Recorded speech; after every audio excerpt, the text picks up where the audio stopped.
ആലപ്പുഴയിലെ രക്ഷാപ്രവർത്തന കേസിൽ ADGP MR Ajith കുമാറിന് സസ്പെൻഷൻ. ഉത്തരവ് ഉടൻ പുറത്തിറങ്ങും. SIT നൽകിയ റിപ്പോർട്ടിന്മേൽ സസ്പെൻഷൻ ശുപാർശ ചെയ്ത് സംസ്ഥാന പോലീസ് മേധാവി സർക്കാരിന് റിപ്പോർട്ട് സമർപ്പിച്ചിരുന്നു. ആ ഫയലിൽ മുഖ്യമന്ത്രി ഒപ്പിട്ടു.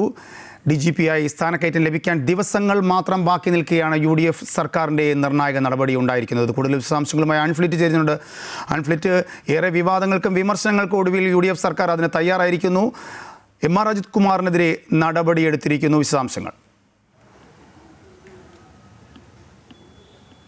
തീർച്ചയായും ഏറ്റവും സുപ്രധാനമായ ഒരു തീരുമാനമാണ് ഇപ്പോൾ സർക്കാരിന്റെ ഭാഗത്തുനിന്നുണ്ടായിരിക്കുന്നത്. ഏറെ പഴികേട്ടൊരു വിഷയമായിരുന്നു. രക്ഷാപ്രവർത്തന കേസിൽ UDF സർക്കാർ അധികാരത്തിൽ വന്ന ആദ്യ ദിവസം തന്നെ ആദ്യത്തെ ക്യാബിനറ്റിൽ എടുത്ത ഏറ്റവും വൈകാരികമായ തീരുമാനമായിരുന്നു ആലപ്പുഴയിലെ രക്ഷാപ്രവർത്തന കേസ് പുനരന്വേഷിക്കുക എന്നത്. ആ അന്വേഷണം പുനരന്വേഷിക്കാൻ SIT ടീമിനെ രൂപീകരിച്ചു. എന്നാൽ അവർ കൃത്യമായ റിപ്പോർട്ട് നൽകുന്നു. അതിവേഗത്തിൽ നടപടികൾ മുന്നോട്ട് പോയി. പക്ഷേ ആ റിപ്പോർട്ടിൽ കേസ് ഏറ്റവും വലിയൊരു നിർണായകമായ വഴിത്തിരിവ് പുനരന്വേഷണ സമയത്താണ് ഉണ്ടാകുന്നത്. ആ കേസ് അട്ടിമറിക്കാനായി അന്ന് ക്രമസമാധാന ചുമതലയുണ്ടായിരുന്ന ADGP MR അജിത് കുമാർ ഇടപെട്ടു. ഫയലുകൾ വിളിച്ചു വരുത്തിയാണ് ഉദ്യോഗസ്ഥരെ ഭീഷണിയുടെ സ്വരത്തിൽ അദ്ദേഹം റിപ്പോർട്ട് തിരുത്തിച്ചു എന്നാണ് അന്ന് ഗ്രേഡ് 2 SIമാർ രണ്ടുപേർ മൊഴി നൽകി. ആ മൊഴിയുടെ അടിസ്ഥാനത്തിലാണ് ഇദ്ദേഹത്തിനെതിരെ നടപടി ഉണ്ടാകണമെന്ന് നിർദ്ദേശിച്ചുകൊണ്ട് SP ഷൗക്കത്ത് അലിയുടെ നേതൃത്വത്തിലാണ് ആ റിപ്പോർട്ടെന്ന് DGPക്ക് സംസ്ഥാന പോലീസ് മേധാവിക്ക് നൽകുന്നത്. എന്നാൽ അതിനുശേഷം ഈ റിപ്പോർട്ട് വീണ്ടും പുനരന്വേഷണ റിപ്പോർട്ടിൽ വീണ്ടും വ്യക്തത തേടി അദ്ദേഹം DGP മടക്കി വയ്ക്കുന്നു. അങ്ങനെ ആ റിപ്പോർട്ട് DGPയുടെ കൈവശം എത്തിയ ആഴ്ചകളോളം DGP ആ റിപ്പോർട്ടിന്മേൽ ഒരു തുടർ നടപടി എടുത്തിട്ടില്ല. അതിനുശേഷമാണ് സർക്കാർ വലിയ രീതിയിൽ ആക്ഷേപവും പഴിയും കേട്ടത്. LDF സർക്കാരിന്റെ കാലത്തെ പിണറായി സർക്കാർ നൽകിയ അതേ സംരക്ഷണം UDF സർക്കാർ സതീശൻ സർക്കാരിന്റെ ഭാഗത്തു നിന്ന് MR അജിത് കുമാറിന് ലഭിക്കുന്നു എന്ന രീതിയിൽ വലിയ രീതിയിലാണ് പഴി കേട്ടു. പഴി കേൾക്കുമ്പോഴൊക്കെ ആഭ്യന്തരമന്ത്രിയായാലും മുഖ്യമന്ത്രി ആയാലും പറഞ്ഞുകൊണ്ടേയിരുന്നത് ആവർത്തിച്ചുകൊണ്ടേയിരുന്നത് സർക്കാരിന് ആ റിപ്പോർട്ടിൽ കിട്ടിയിട്ടില്ല. റിപ്പോർട്ട് കിട്ടാതെ അതിന് നടപടിക്രമങ്ങളുണ്ട്. മാധ്യമങ്ങൾ പറയുന്നതിനനുസരിച്ച് അതിവേഗത്തിൽ റിപ്പോർട്ട് നൽകാനോ അല്ലെങ്കിൽ അതിവേഗത്തിൽ നടപടിയെടുക്കാനോ കഴിയുകയില്ല. ഏറ്റവും ഒടുവിൽ കഴിഞ്ഞ ദിവസം ഇന്നലെ നടത്തിയ വാർത്താ സമ്മേളനത്തിൽ മുഖ്യമന്ത്രി വിശദീകരിച്ചത് MR അജിത് കുമാറിനെതിരെ ഒരു വിധത്തിൽ പോലും അദ്ദേഹത്തെ സംരക്ഷിക്കില്ല, അത് ഉറപ്പ് തരുന്നു. മാത്രമല്ല MR അജിത് കുമാറിനെ എല്ലാ കാലവും ഏറ്റവും കൂടുതൽ വിമർശിച്ചിട്ടുള്ള വ്യക്തിയാണ് താൻ. അപ്പോൾ അത് നടപടിക്രമങ്ങളിലൂടെ മാത്രമേ നടപ്പാക്കാനാവുകയില്ല. സർക്കാരിന്റെ മുന്നിൽ കൃത്യമായി എത്തിയിട്ടില്ല ഫയൽ എന്ന് പറയുന്നു. ഏതായാലും ഇന്നലെ രാത്രിയോടുകൂടിയാണ് DGP പോലീസ് മേധാവി MR അജിത് കുമാറിന് സസ്പെൻഷൻ നൽകണമെന്ന് ശുപാർശ ചെയ്തുകൊണ്ട് ഫയൽ നൽകുന്നു. ആഭ്യന്തര സെക്രട്ടറിക്ക് നൽകുന്നു. ആഭ്യന്തര സെക്രട്ടറിയിൽ നിന്ന് അത് മുഖ്യമന്ത്രിയിലേക്ക് വരുമ്പോൾ ആ DGP പറയുന്നത് ശുപാർശ നൽകുന്നത് ഇദ്ദേഹത്തിനെതിരെ ഗുരുതരമായ കുറ്റകൃത്യമാണ് അദ്ദേഹം ചെയ്തത്. SIT നൽകിയ രേഖകളുടെ അടിസ്ഥാനത്തിലാണ് SIT റിപ്പോർട്ട് നൽകുന്നത്. ആദ്യം നൽകുന്ന ഒരു റിപ്പോർട്ട്, ആ റിപ്പോർട്ടിൽ MR അജിത് കുമാറിന്റെ പേര് പരാമർശിച്ചിരുന്നില്ല. ഉന്നതനായ ADGP ക്രമസമാധാന ചുമതലയുള്ള ADGP അന്ന് ഇതിൽ ഇടപെട്ടു എന്നാണ്. അപ്പോൾ അതിൽ വ്യക്തത തേടി DGP വീണ്ടും അയക്കുന്നത് പേര് സഹിതം കൂടുതൽ വ്യക്തത വേണമെന്നാണ്. കാരണം ഏതെങ്കിലും ഒരു ഘട്ടത്തിൽ ഇദ്ദേഹം നിയമപരമായി ഒരു നിയമ പോരാട്ടം നടത്തിയാലെന്ന് സർക്കാരിന് തിരിച്ചടി ഉണ്ടാകാൻ പാടില്ല. രണ്ടാമത് SIT നൽകുന്ന റിപ്പോർട്ടിൽ സ്ക്രീൻഷോട്ട് അടക്കം, അതായത് അന്ന് ഉദ്യോഗസ്ഥരായിരുന്ന ഈ കേസ് അന്വേഷിച്ച ഉദ്യോഗസ്ഥരെ അദ്ദേഹം ഏതൊക്കെ രീതിയിലാണ് സ്വാധീനിക്കാൻ ശ്രമിച്ചു അതിന്റെ സ്ക്രീൻഷോട്ട് അടക്കം വെച്ചുകൊണ്ടാണ് ഇദ്ദേഹമാണ് യഥാർത്ഥ ഇതിനകത്ത് ഈ കേസ് അട്ടിമറിക്കാൻ ചരട് വലിച്ച ഏറ്റവും ഉന്നതനായ ഉദ്യോഗസ്ഥൻ എന്ന രീതിയിൽ പ്രതിപാദിച്ചുകൊണ്ട് തന്നെയാണ് ഗുരുതരമായ കുറ്റകൃത്യമെന്ന് പ്രതിപാദിച്ച് രണ്ടാമത്തെ റിപ്പോർട്ട് നൽകുന്നത്. ദിവസങ്ങൾക്കുള്ളിലാണ് രണ്ടാമത്തെ റിപ്പോർട്ട് ലഭിക്കുന്നത്. അതിനുശേഷവും നടപടിയെടുക്കാനായി വൈകി. അതിനുശേഷം വിശദീകരണം തേടി. ആ വിശദീകരണം തേടുമ്പോഴും അദ്ദേഹത്തിന് സാവകാശം വേണം, താൻ യാത്രയിലാണ് എന്ന് മറുപടി നൽകുന്നു.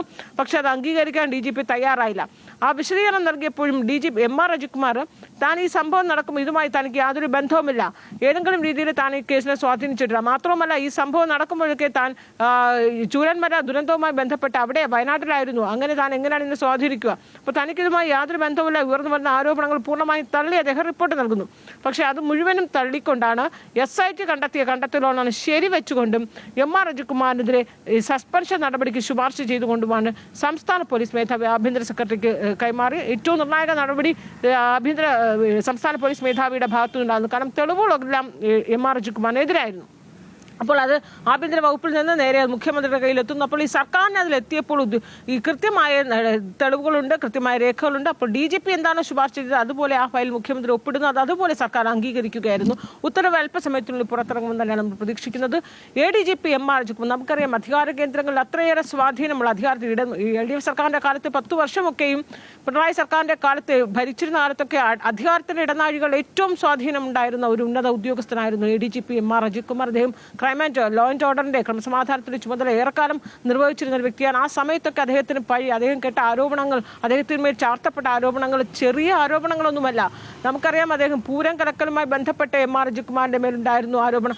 അതുപോലും അത് പിന്നീട് കേസ് ത്രിതല അന്വേഷണമാണ് പൂരം കലക്കലുമായി ബന്ധപ്പെട്ടെന്ന് മുഖ്യമന്ത്രി പിണറായി വിജയൻ പ്രഖ്യാപിച്ചിരുന്നത്. അതിൽ ഒരു പ്രധാന അന്വേഷണം MR അജിത്കുമാറിന് അതിൽ ഇടപെടലുണ്ടായിരുന്നു എന്നാണ്. MR അജിത്കുമാറിന് ഇടപെടലുണ്ടായിരുന്നു, അദ്ദേഹം ഇടപെട്ടു എന്ന് തെളിയിച്ചുകൊണ്ട് അത് തന്നെ ഇദ്ദേഹത്തിന് നടപടി ശുപാർശ ചെയ്തുകൊണ്ട് അന്നും DGP സംസ്ഥാന പോലീസ് മേധാവിക്ക് റിപ്പോർട്ട് വന്നതാണ്. ആ റിപ്പോർട്ട് വന്ന് മുഖ്യമന്ത്രിയാണ് പിണറായി സർക്കാരിന്റെ കയ്യിലുണ്ടായിരുന്നു. പക്ഷേ ഇതുവരെ അതിനും നടപടി ഉണ്ടായില്ല. അതോടൊപ്പം തന്നെ RSS പ്രവർത്തകരെ, RSS മേധാവിയെ രഹസ്യമായി കണ്ടിരുന്നു, ഔദ്യോഗിക വേഷത്തിൽ, അല്ലെങ്കിൽ അദ്ദേഹം ഔദ്യോഗിക വാഹനത്തിൽ പോയി കണ്ടിരുന്നു. അത് വലിയ രീതിയിൽ മുന്നണിക്കുള്ള CPI പോലും കടുത്ത രീതിയിൽ പ്രതിഷേധവുമായി രംഗത്തുന്നൊരു വിഷയം. അതിനെതിരെ പോലും നടപടി. അങ്ങനെ പല രീതിയിലുള്ള ആരോപണങ്ങളാണ് MR അജിത്കുമാറിനെതിരെ അന്നുണ്ടായിരുന്നത്. അപ്പോഴൊന്നും തന്നെയും LDF സർക്കാർ ഒരു ചെറുവിരൽ പോലും MR അജിത്കുമാറിനെതിരെ ഉയർത്തിയില്ല. ക്രമസമാധാനത്തിന്റെ ചുമതലയിൽ നിന്ന് അദ്ദേഹത്തെ മാറ്റി എന്നതിനപ്പുറത്ത് CPI, നമുക്കറിയാം, CPI തന്നെ എത്രയേറെ പ്രതിഷേധങ്ങൾ ഉയർത്തിയതിനു ശേഷമാണ് അങ്ങനെ ഒരു നടപടിയിലേക്ക് എടുത്തത്. അപ്പോൾ അതേ സംരക്ഷണം UDF സർക്കാരിന്റെ ഭാഗത്തുനിന്ന് കിട്ടുന്നു എന്ന ആരോപണങ്ങൾക്കാണ് ഇപ്പോൾ അവസാനമായിരിക്കുന്നത്. കൃത്യമായ നടപടി, സസ്പെൻഷൻ തന്നെ ഉണ്ടായിരിക്കുന്നു. ഇതിൽ ഏറ്റവും നിർണായകമാകുന്നത് DGP-ആയി സ്ഥാനക്കയറ്റം ലഭിക്കാനായി ദിവസങ്ങൾ മാത്രമാണ് അദ്ദേഹത്തിന് ബാക്കിയുള്ളത്. നമുക്കറിയാം, ഫയർഫോഴ്സ് മേധാവിയായിരിക്കുന്ന നിതിൻ അഗർവാൾ ഈ മാസം 31-നാണ് അദ്ദേഹം വിരമിക്കുന്നത്. അപ്പോൾ DGP എന്ന പദവിയിൽ അദ്ദേഹം വിരമിക്കുമ്പോൾ സ്വാഭാവികമായി അതിൽ വരുന്ന ഒരു ഒഴിവ് അത് DGP ആയിരിക്കുന്ന MR അജിത്കുമാർ സീനിയോറിറ്റി പ്രകാരം.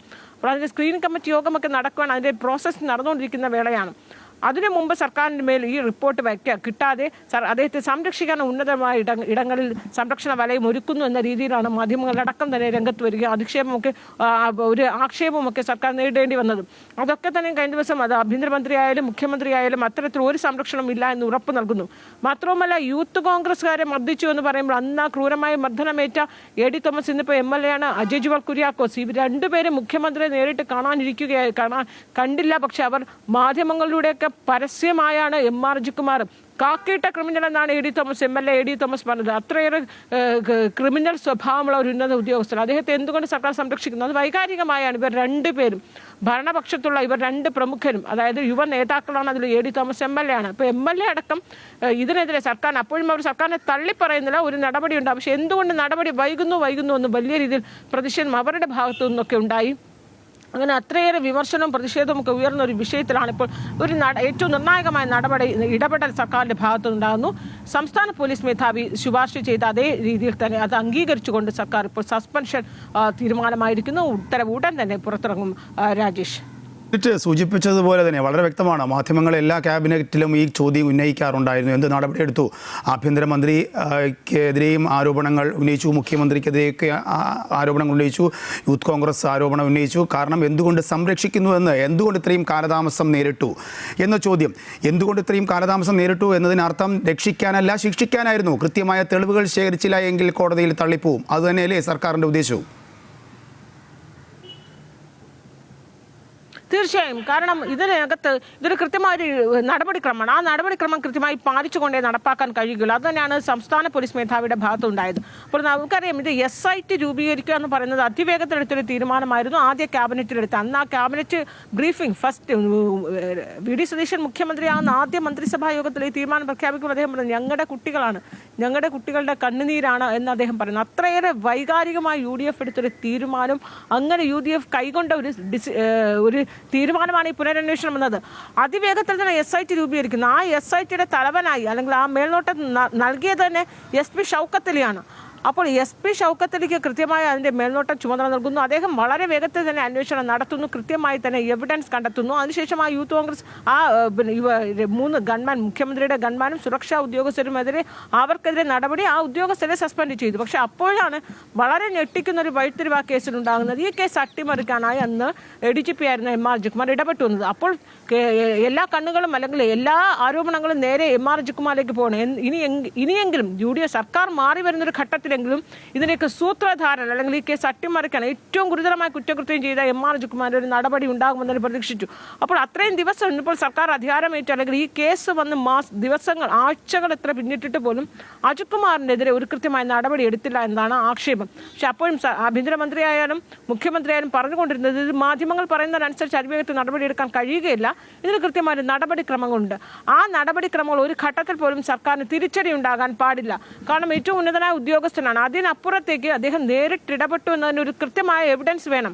ഏറ്റവും പ്രമാദമായ കേസാണ്. ഏത് വിധത്തിൽ സുപ്രീം കോടതിയിലായാൽ പോലും പോകാൻ സാധ്യതയുള്ള ഒരു കേസാണ്. കാരണം ഉന്നത ഉദ്യോഗസ്ഥൻ DGP ആയി സ്ഥാനക്കയറ്റി നിൽക്കുന്ന ഒരു ഉദ്യോഗസ്ഥനെതിരെ ഏതെങ്കിലും ഒരു രീതിയിൽ ഒരു നാളുകൾക്ക് മുമ്പ് നടപെട്ട ഒരു കേസ്, ആ കേസിൽ പ്രത്യക്ഷത്തിൽ അദ്ദേഹം ഇടപെടലില്ല. അപ്പോൾ പ്രത്യക്ഷത്തിൽ പോലും ഇടപെടില്ലാത്ത മൊഴികളുടെ അടിസ്ഥാനത്തിൽ പോലും ആരോപണ വിധേയനായി നിൽക്കുമ്പോൾ അദ്ദേഹത്തിനെതിരെ ഈ സസ്പെൻഷൻ അല്ലെങ്കിൽ ഏതെങ്കിലും രീതിയിൽ ഒരു നിയമ നടപടി, വകുപ്പ് തല നടപടിയൊക്കെ ഉണ്ടാവുകയാണെങ്കിൽ സർക്കാർ പിന്നീട് നിയമ പോരാട്ടത്തിലൂടെ സർക്കാർ തിരിച്ചടി ഉണ്ടാകാൻ പാടില്ല. അതുകൊണ്ടാണ് കൃത്യമായ രേഖകൾ വേണം, കൃത്യമായ രീതിയിലൂടെ ആ നടപടിക്രമങ്ങൾ പാലിച്ചു മാത്രം മുന്നോട്ട് പോകാൻ കഴിയുകയുള്ളൂ എന്നും സർക്കാർ ആവർത്തിച്ച് പറഞ്ഞുകൊണ്ടേയിരുന്നത്. അതാണ് SIT ആദ്യം റിപ്പോർട്ട് നൽകിയപ്പോൾ DGP പറഞ്ഞത് ആ റിപ്പോർട്ടിൽ MR രജികുമാറിന്റെ പേര് പരാമർശിക്കുന്നില്ല. അപ്പോൾ കൃത്യമായ ഒരു നടപടിക്ക് സർക്കാരിന് ശുപാർശ ചെയ്യുമ്പോൾ അതിൽ അദ്ദേഹത്തിന്റെ പേര് MR രജികുമാർ അദ്ദേഹത്തിന്റെ പേര് പോലും പരാമർശിക്കാതെ ഉന്നത ഉദ്യോഗസ്ഥർ, നമുക്കറിയാം ആദ്യ റിപ്പോർട്ടിൽ crime and law and order ചുമതലയുണ്ടായിരുന്ന ADGP, അതെല്ലാവർക്കും അറിയാം. അന്ന് ലോ ആൻഡ് ഓർഡർ ചുമതലയുണ്ടായിരുന്ന MR രജികുമാറാണെന്ന് എല്ലാവർക്കും അറിയാം. പക്ഷെ ആ പേര് പരാമർശിച്ചിട്ടില്ല. കൂടുതൽ വ്യക്തത വേണമെന്ന് വീണ്ടും അയക്കുന്നു. പക്ഷേ 2 ദിവസത്തിനകം തന്നെ വ്യക്തത നൽകിയാണ് റിപ്പോർട്ട്. അതിലാണ് നേരത്തെ പറഞ്ഞതുപോലെ സ്ക്രീൻഷോട്ട് അടക്കമുള്ള രേഖകൾ കൂടി സമർപ്പിച്ചുകൊണ്ടാണ് രണ്ടാമത് പുനരന്വേഷണ റിപ്പോർട്ട് നൽകുന്നത്. അതോടുകൂടി എവിഡൻസ് മുഴുവനും കൃത്യമായി. പിന്നീടായിരുന്നു വിശദീകരണം. ആ വിശദീകരണം കൂടി തേടണം. വിശദീകരണം തേടിയിട്ട് മാത്രമേ ഒരു ഉദ്യോഗസ്ഥനെതിരെ നടപടിയെടുക്കാൻ അത് DGP ആയാലും മാർക്കായാലും മേലുദ്യോഗസ്ഥർ കഴിയുകയുള്ളൂ. ആ വിശദീകരണത്തിൽ പോലും MR രജികുമാർ മാറി മാറി നിൽക്കുകയായിരുന്നു. അദ്ദേഹം തനിക്ക് ഇനി ദിവസങ്ങൾ വേണം, താൻ യാത്രയിലാണ്, ഇനിയും സാവകാശം വേണമെന്നൊക്കെ. പക്ഷേ ഇനി അനുവദിക്കാൻ കഴിയുകയില്ല. കാരണം ഏതെങ്കിലും രീതിയിൽ ഇനി അദ്ദേഹത്തിന് സാവകാശം നൽകുകയാണെങ്കിൽ DGP പ്രൊമോഷനെ അത് ബാധിക്കും. അത് വലിയ രീതിയിൽ സർക്കാരിന് തിരിച്ചടിയാവും. സർക്കാർ സംരക്ഷിച്ചു എന്ന രീതിയിൽ കൃത്യമായി അത് തെളിവായി മാറും. അതുകൊണ്ട് തന്നെയാണ് ഇനി DGP അദ്ദേഹത്തിന് സാവകാശം നൽകിയില്ല. ഉടനെ തന്നെ അദ്ദേഹം നൽകിയ ആദ്യ വിശദീകരണത്തിന്റെ അടിസ്ഥാനത്തിൽ തന്നെയാണ് ഇദ്ദേഹം കുറ്റക്കാരനാണ് എന്ന് കണ്ടെത്തുകയും ഗുരുതരമായ കുറ്റകൃത്യം അദ്ദേഹത്തിന്റെ ഭാഗത്തു നിന്നുണ്ടായിരിക്കുന്നു. അങ്ങനെയാണ് സസ്പെൻഷൻ നൽകണമെന്ന് ശുപാർശ സർക്കാരിന് മുന്നിലെത്തുകയും സർക്കാർ അത് അംഗീകരിക്കുകയും ഒക്കെ ചെയ്തത്. മാത്രമല്ല വലിയ രീതിയിൽ വിമർശനം ഏറ്റുവാങ്ങുന്നു. ഇതിനകത്ത് ഏതെങ്കിലും ഘട്ടത്തിൽ അദ്ദേഹത്തിന് DGP ആയി പ്രൊമോഷൻ കിട്ടും. കാരണം ഇപ്പോൾ അദ്ദേഹം ബെപ്കോയുടെ തലപ്പത്താണ് ഇരിക്കുന്നത്. ഈ ബെപ്കോയുടെ തലപ്പത്ത് അദ്ദേഹം വന്നപ്പോൾ തന്നെ നമുക്കറിയാം എക്സൈസ് മന്ത്രിയായിരുന്ന M. ലിജുവിന് ഒട്ടും താല്പര്യമുണ്ടാകുന്നില്ല. അദ്ദേഹം പല ഘട്ടത്തിൽ മുഖ്യമന്ത്രിക്കോട് അതൃപ്തി അറിയിച്ചതാണ്. ഒരു സർക്കാർ ഭരണത്തിൽ മാറി വന്നപ്പോൾ തന്നെ IAS IPS തലത്തിൽ വ്യാപക അഴിച്ചുമണി ഉണ്ടായത്. അപ്പോഴൊന്നും തന്നെ MR രജികുമാറിനെ സർക്കാർ തൊട്ടില്ല. അപ്പോൾ അത് കരുതി വരിക്കുകയായിരുന്നു. കൃത്യമായി തന്നെ ഒരു ഇടപെടൽ ഉണ്ടാകുമെന്ന് സർക്കാരിന് അറിയാമായിരുന്നു. അതുകൊണ്ട് തന്നെയാണ് ഈ അന്വേഷണ റിപ്പോർട്ട് വന്നതിന് ശേഷം, കാരണം വീണ്ടും അദ്ദേഹത്തിനെതിരെ ഒരു ട്രാൻസ്ഫറോ ഒക്കെ ഉണ്ടാവുകയാണെങ്കിൽ പിന്നീട് ഏതെങ്കിലും രീതിയിൽ അദ്ദേഹത്തിന് ഒരു അച്ചടക്ക നടപടി ഉണ്ടാകുമെന്ന് കൃത്യമായി അറിയാമായിരുന്നു സർക്കാരിന്. അതുകൊണ്ടാണ് ബെപ്കോ ആസ്ഥാനത്ത് നിന്ന് ആദ്യം തന്നെ ഒരു അഴിച്ചുപണിക്ക് സർക്കാർ തയ്യാറാകാതിരുന്നത്. ഇപ്പോൾ എന്തായാലും ഈ സസ്പെൻഷൻ ഓർഡറൊക്കെ പുറത്തിറങ്ങുമ്പോൾ നമുക്കതൊക്കെ കൃത്യമാണ്. സർക്കാർ കൃത്യമായ ഒരു കണക്കുകൂട്ടൽ ഉണ്ടായിരുന്നു എന്ന് തന്നെയാണ് മനസ്സിലാക്കേണ്ടത്. കാരണം ആ എവിഡൻസ്, അതായത് SIT നൽകിയ റിപ്പോർട്ടിൽ അദ്ദേഹം ഗുരുതരമായ കുറ്റകൃത്യമാണ് MR രജികുമാറിന്റെ ഭാഗത്തു നിന്നുണ്ടായെന്ന് തെളിവായിരിക്കുന്നു. അത് വ്യക്തത വന്നിരിക്കുന്നു. അതോടുകൂടിയാണ് DGP അങ്ങനെ ഒരു ശുപാർശ അദ്ദേഹത്തിന് നൽകിയത്. അതനുസരിച്ച് തന്നെയാണ് സർക്കാരിന്റെ നിർണായകമായ ഇടപെടൽ കൂടി ഉണ്ടായിരിക്കുന്നത്. MR രജികുമാറിനെ സംബന്ധിച്ച് അദ്ദേഹത്തിന്റെ ആ പ്രൊഫഷണൽ കരിയറിലെ ഏറ്റവും നിർണായകമായ ഒരു വഴിത്തിരിവ് അല്ലെങ്കിൽ ഏറ്റവും നിർണായകമായ ഒരു ഇടപെടലാണ്, ഏറ്റവും നിർണായകമായ ഒരു തീരുമാനം ഇപ്പോൾ സർക്കാരിന്റെ ഭാഗത്തുണ്ടാക്കുന്നത്. കാരണം അദ്ദേഹത്തിന് സസ്പെൻഷൻ, നമുക്കറിയാം DGP ആവുക എന്ന് പറയുന്നത് ഏതൊരു ഉദ്യോഗസ്ഥന്റെയും DGP ആകാനുള്ള പടിവാതിക്കൽ എത്തി നിൽക്കുന്ന ആ ഒരു നിമിഷമാണ് അദ്ദേഹത്തിന് സസ്പെൻഷൻ വരുന്നത്. സസ്പെൻഷൻ വരുന്നത് സ്വാഭാവികമായും അദ്ദേഹത്തിന്റെ സ്ഥാനക്കയറ്റത്തേക്ക് തന്നെ ബാധിക്കുന്നു. അപ്പോൾ അദ്ദേഹത്തിന് ഇനി ഒരു സ്ഥാനക്കയറ്റമോ അല്ലെങ്കിൽ ഉണ്ടാകാനുള്ള എല്ലാ സാധ്യതകളും അടച്ചുകൊണ്ടാണ് ഇങ്ങനെ ഒരു തീരുമാനം അവസാന നിമിഷം സർക്കാരിന്റെ ഭാഗത്ത്, അത് ഏറ്റവും പ്രധാനപ്പെട്ട ഒരു കേസിൽ അദ്ദേഹത്തിന് ഉണ്ടാകുന്നതും. എന്തായാലും LDF സർക്കാർ രക്ഷാപ്രവർത്തന കേസിൽ ADGP MR രജികുമാറിന് സസ്പെൻഷൻ ഉത്തരവ് ഉടൻ പുറത്തിറങ്ങും. വിശദാംശങ്ങളാണ് അൻഫി ഡിസൂസ തിരുവനന്തപുരത്ത് നിന്നും നൽകിയത്.